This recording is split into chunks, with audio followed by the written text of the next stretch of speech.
Murali, where did spin bowling begin for you? Actually, when I was bowling in backyard, just try to bowl. When I was young, it's bowling medium pace because age of 7, 8, I started just bowling. Then depends on because my coach said to me, I'm not right for bowl for medium pace. Then I changed after about 12, when I was 12, to bowling a little bit of off cutters. Show us your grip first. It's normal off spin grip. It's like the normal off spin grip. Nothing changes anybody else. So when I bowl, the finger's quite wide on the ball. Yeah, wide on the ball. What do you do with your thumb? Leave it loose? No, thumb has to be very loose. Yep. Because it doesn't touch the ball because it's easy to spin. So normally spin with spin with this index. Quite a callous you've worked there, ripping the ball. Okay. And the other things that are different about you are your shoulder rotation and this unusual use of the wrist. Yeah. You just before we actually have a practical. Actually, when my delivery will be like this. When I'm delivering, the wrist position will be like this. So without knowing, it will be this way. It was delivery. Now normal off spinner will deliver like this. My wrist position is this. That's why it goes Campbell seam. Okay. Ball delivers from here. So it's almost coming out of the back of the hand. Almost like a wrist spinner would release it. Yeah. And what about the shoulder rotation? You've got quite an unusual shoulder rotation. Actually, for the off spin, it's a normal shoulder rotation. But when it comes to Doosra, what I do is I take the little bit, rotate from here, take the rotation from. So you're rotating the shoulder this way rather than that way. That way. Which allows you to get that arm this way and wrist to position to this other side.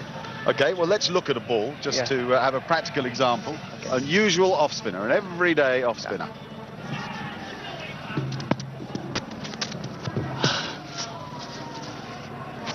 Okay, so that was an orthodox off spinner. Yeah. What happened with it? Just give us the bowling action here at the crease. Just explain that motion and delivery. Yeah, always when I bowl, my action has to be perfect because always land in the front foot and get a good follow through. And before you bowling, and always I just get the arm a little bit higher. Yeah. So when it's come higher, then you go higher up. Right. And then the ball gets dip a lot. Okay. Just coming here. When I come to here, I just lift it like this. Yeah. So then only delivers. So you're looking to bowl up. Up always. Up. From higher to lower. A little bit culturally. Dip. Yeah. Okay. In the actual release of the ball, just give us that slow-mo again if you can. The actual release of the ball, just show us how the ball's coming out of the hand then. We'll try to slow it down. Okay, so that's the orthodox off-break. Off-break, yeah. Okay, yeah. Now let's see a Doosra.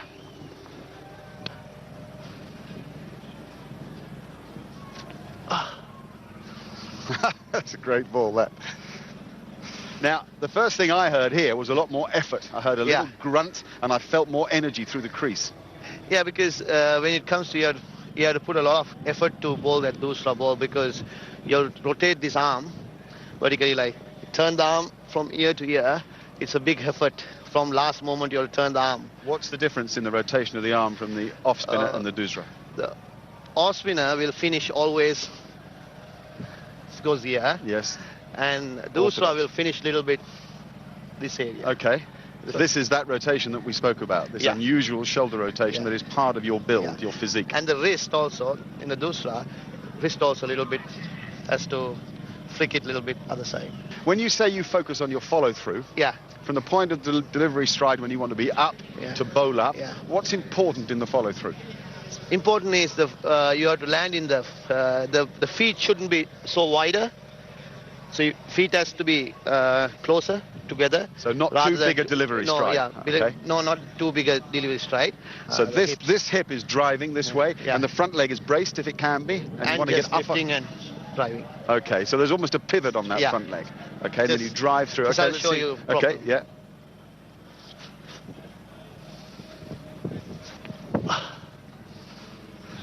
Okay, there's a lot in that. You can see a lot of energy through the crease, and this is just in a practice situation. You've got quite a long approach to the crease. We've noticed with Shane Warne over the years a very short, measured approach where he begins by walking and then gathers himself, whereas you like to get a skip going to the wicket. Is that a momentum? Because nice and slow and a little bit long run up. It will give force to the ball to go a little bit quicker if you want to bowl quicker, because I vary the pace a lot, because 75 to 90. So always try to get the batsman fixing on the pace of the ball is more important, because sometimes batsmen come down, sometimes doesn't come down. So you just guess and mix the pace according to that. Sometimes you can trap the batsman. One of the things that came out of your press conference you did with Shane Warne the other day, he was asked to highlight what he thought was one of your greatest gifts, and he picked how the ball got there. In other words, he said lots of blokes could land an off break in the right area and make it spin a bit. What Murali does is change how the ball gets there nearly every time, with flight and with pace and with energy on the ball. Variation of speed. So you keep on mixing the ball, like players like Michael Clark or Ricky Ponting. So they use the feet a lot. Okay. So for them, if you're bowling one pace, they'll get used to you. Yeah. So keep on mixing it, harder for them. Okay. What would be, if you were citing your strengths as a bowler and your special abilities that make you unique, that have given you more than 700 test match wickets, what would they be? I think spin the ball, big spinner.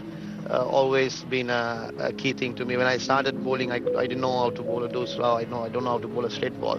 Always. And you worked on it for what, 3 years before you bowled it in a match, the Doosra? Yeah, 2 years, almost 2 years. And it's only started 1997, like that period. Because after that bowling, I've taken lot more wickets than first 4-5 years. So it's helped around the world to bowl that. Will you give us all three? To finish up, give us an off spinner, a Doosra and a top spinner. Okay. Give us all three, and we'll try to sense from here if there's any discernible difference. So I bowl the off spin first. Off spin first. Right, there's an off break. I felt a lot of energy here at the crease. And just a little grunt, just a little oof. So there's physical effort. Yeah. Then I bowl now Doosra. Doosra, okay.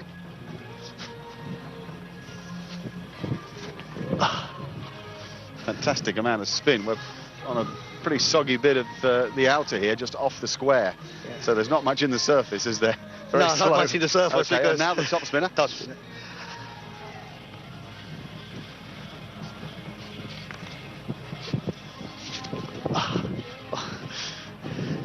That was higher.